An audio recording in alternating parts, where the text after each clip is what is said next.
How to Integrate Digital Media into Writer's Workshop by Karen Sachs. How to create your own digital quiet book using PhotoStory 3 for Windows. First, the teacher will read the book Quiet by Deborah Underwood to the class. Next, have students break into groups of 2 and they can brainstorm their favorite quiet times. Next, the teacher brings the class together and charts students' ideas. Students then can choose their own favorite quiet from the chart. Students can illustrate their favorite quiet times. We used crayon and watercolor. Once all student illustrations are complete, the teacher then photographs and scans student illustrations. The teacher then can upload the scanned photos into the computer so that they can then be imported into PhotoStory. Next, students record their quiet onto the PhotoStory. For example, walking in Paris quiet. Add music to your PhotoStory. Then, you're going to build your story and you're going to save it to a flash drive or upload it to YouTube. We shared our story publicly with other members of the school at our morning meeting. You should do the same. You'd have a great response. For a how-to on how to create photo stories, go to the website at the bottom of this page for an online manual. The following slide shows students working on their quiet books. You can see students working together to brainstorm their quiet ideas, and you can see our list to the right of all of their quiet ideas that the teacher charted. And then at the bottom, you see students working individually on their quiet illustrations using the crayon and watercolor. Writing and publishing poems for 2 voices onto PhotoStory. Use books such as I Am Phoenix and Joyful Noise by Paul Fleischman as a way to introduce the craft of developing poems for 2 voices. Then read aloud the poem with another teacher or student volunteer, Fireflies, as an example of their complex yet fun structure. Then have students break into groups of 2. Using the enclosed template, students will work together to write their own poem for 2 voices. The teacher can conference with each group once they're finished. Students then practice reading their poems together. As students are practicing, teacher can go around and take pictures of each group. Upload the pictures onto the computer, create a new photo story, and then import those pictures of all students. The teacher then can record students reciting their poems for photo story onto the page that corresponds with their photo. Add music, build your story. You can either save it to a flash drive once again or upload it to YouTube.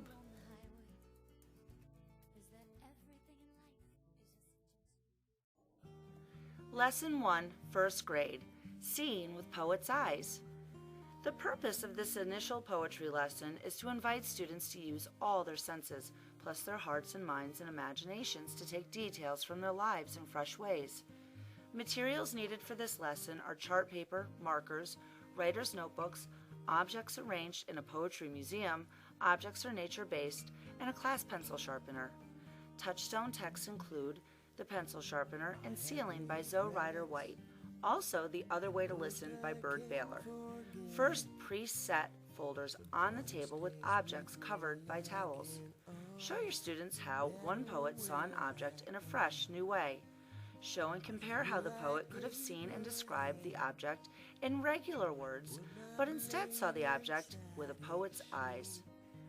Next, hold up a pencil sharpener. Have them look at it. Explain that when you see the pencil sharpener, you see a black box that sharpens pencils. But this is how poet Zoe Ryder-White sees a pencil sharpener. I think that there are 100 bees inside the pencil sharpener, and they buzz, and they buzz, and they buzz, until my point is sharp. Once you finish reading the poem to students, compare how White sees the pencil sharpener in a fresh new way. Once students finish comparing how White sees the pencil sharpener in a fresh new way, explain that Zoe Ryder-White also wrote another poem about a ceiling. Have your students look at the ceiling. Prompt them to look at it with a poet's eyes and see it in a fresh new way. After a few moments, have them tell a partner what they saw when they looked at the ceiling with a poet's eyes. Give them time to see and talk. Then you can read Zoe's poem to them. Ceiling. The ceiling is the sky for the classroom. Once finished, ask students, writers, what did you notice about this poem? Next, you want to make a link. Send your students off to study objects in the Poetry Museum and see them in fresh new ways. Share with students that today they are going to practice seeing the world with poet's eyes, that they'll try to see it in fresh new ways. Students will then walk around and observe objects in the museum and try to look at those things in different ways. Then have them choose one object to write about. To help them as they study their object, write some reminders on the board or on chart paper. Describe what it looks like. Describe what it feels like. Describe what it sounds like. Describe what it smells like. Compare it to something else. Ask questions about it or of it. Have students come back into the circle and lift a line to share with the class what they've written. The following are some examples of first grade poems written after the lesson Seeing with Poet's Eyes. Vanilla Wood Chips. Wood chips, vanilla, black and white, by Connor Federowitz. Pond. A smooth-moving dance floor, sparkling, many-armed people, watching. Aaron Butler. Sand. The sand rocks are smooth like a new car, relaxing. I am sand. I love sand. Evan Riding Sword. Pond. Surface like glass, white, blue, and brown. Water drains. Splash. Sun sparkles. Ryan Delmore. Sandbox. The sand is bumpy and with crunchy sand dunes. Hills to ants. Ty Zaghetti. Flowers. Flower, white and yellow, purple too. Honey petals soft and spiky, and a seed on the side. Amelia Shimp. Chicks. The chicks are fluffy and wet. They are cute and good. They are bright yellow, and they cheep, cheep, cheep chickadee. They smell like hay. They go to bed in the hay. Alexis Ada. Monkey bars.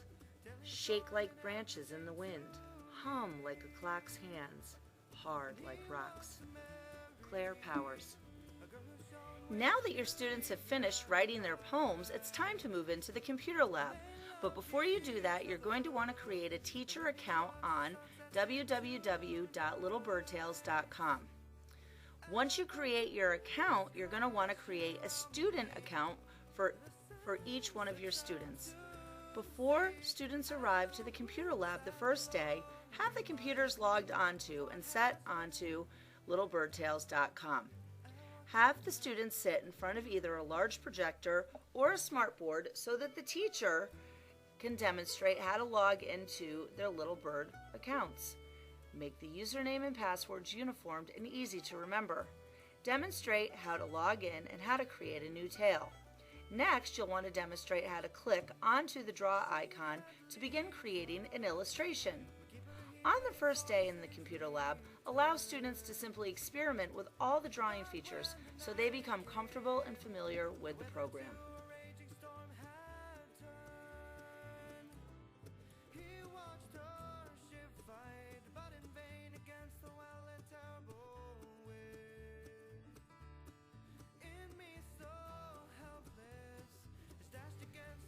Day 2 in the computer lab, you will once again pre-log in students before they arrive. Once they do arrive, have them click on the Little Bird Tale shortcut and log in using their username and password. Have students create a new tale by clicking the appropriate icon. Once everyone created a new tale, explain that they will be illustrating a cover page and a page for their poem. Before they begin, also explain the importance of saving their work and demonstrate how to do that on the smartboard. Set up any rules at this time as well.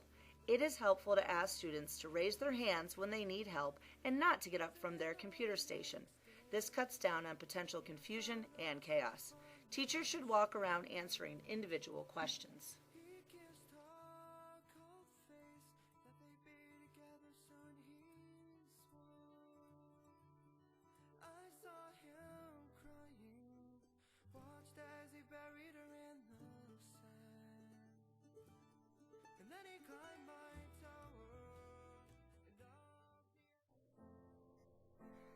Finally, students will have an opportunity to upload their illustration and record their poems using PhotoStory.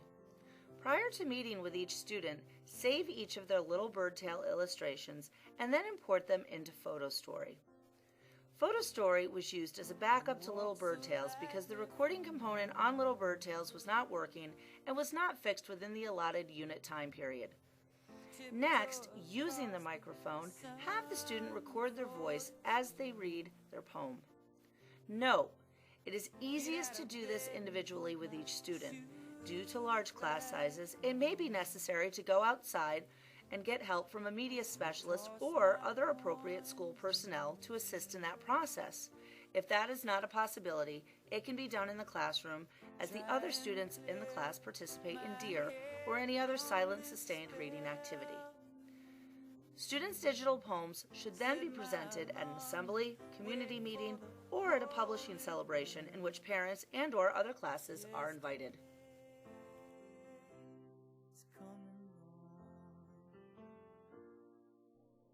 The next series of mini lessons represents second grade poetry. Lesson 1 is a whole group at the carpet. Using chart paper to record student responses, ask the class, do we like poetry? This is to get an idea of their impressions and/or understanding of poetry at the start of the poetry unit. Record your students' responses. Next, ask if they are excited to write poetry, and also record those responses. Ask students how they share their poetry. Once again, record those answers. Share with them that this year they will learn how to create a digital poetry anthology using PhotoStory. Give students a brief overview of what PhotoStory is. Lesson 2 is entitled Mind Pictures. Tools used to teach the various mini lessons included writer's notebooks, collection of poetry, construction paper, markers, paper, pencils, computers, microphone, speaker, and CDs. Start this mini lesson by having students close their eyes as you read the poem Dragonfly. Read the poem one more time, this time telling them to really focus on what they see in their mind. Have them then draw what they saw in their mind as they listen to the poem. Have them share their pictures with the class. Wrap it up by discussing the importance of mind pictures. Go through the poem and have them share words or descriptive lines that made the mind picture stronger. Chart those words and phrases. Display the poem and their pictures on a bulletin board.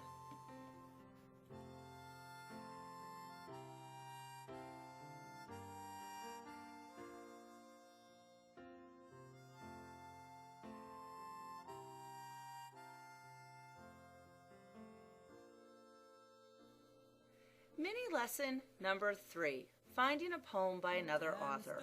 The purpose of this is to allow students to enjoy the process of reading and sharing poetry with others. First, have the classroom stocked with lots of different poetry books, or you can take students to the school library to read through some books and find a poem they like. Next, you can have them copy the poem for the book or photocopy it for them. Cut out the poem and glue it to a piece of colored construction paper. Display their poems throughout the classroom. Invite another class or other classes to visit so they can read aloud and share the poems they found. This lesson is meant to begin to familiarize them with different poets, types of poetry, and authors' writing styles. It is also meant to help them become comfortable sharing poetry to an audience as they read aloud. Now that students have completed numerous mini lessons on writing poetry, their writer's notebooks are filled and ready to be published. Day 1, Computer Room. When students first arrive at the computer lab, have them sit in front of the smartboard before they go to their computer station. Demonstrate where to find PhotoStory on the computer. Pull up PhotoStory and explain and show students how to click on Create a New Story and then to click Next. That will bring them to the Import Photos page. Explain that this is the first step to building a photo story. Next, explain and demonstrate how to minimize the photo story. Then demonstrate how to find and save pictures from the internet, as well as their uploaded photographs into a folder on a network drive. Once they create a photo folder, they are ready to import them into their photo story. Demonstrate how to click on Import and then how to navigate to their photo folder. Show them how to click on the photo and then click on Insert. All students can then go to their computers. Note, if possible, have a media specialist or a computer technology coordinator there to assist students with you. Once students are at their station, explain that the only part of their photo stories they are going to work on that day is uploading their photos. Also explain that they are not responsible for saving their photo story. However, depending on the class, the teacher can demonstrate how to properly save their photo stories, or they and their assistant can save the stories the first day so that each student's story has a uniform document name, such as their name and then digital poetry book. Some students will need more than one class period to import all their photos into their photo story. Day 2 at the computer room. Students should come in and sit in front of the smartboard. Then the teacher should demonstrate how to type in the titles of their poems onto the photo story. Next, demonstrate how to record their poems onto each of the corresponding pictures. Finally, it is important to explain to them the importance of recording etiquette. During days 3 and 4, students continue to record their poems. It is important to continually circulate and assist students. This is also the time to conference with individual students to help them proofread their typing, as well as preview their recordings. Once students feel they completed those steps and included at least 5 original poems, have them save it to the network with your supervision. And then save their photo story onto a flash drive so students can work with you individually at a later date to add music and then build their story. Note: once all students have their stories uploaded as finished videos, enjoy a publishing celebration and share their digital poetry anthologies with other members of the school community.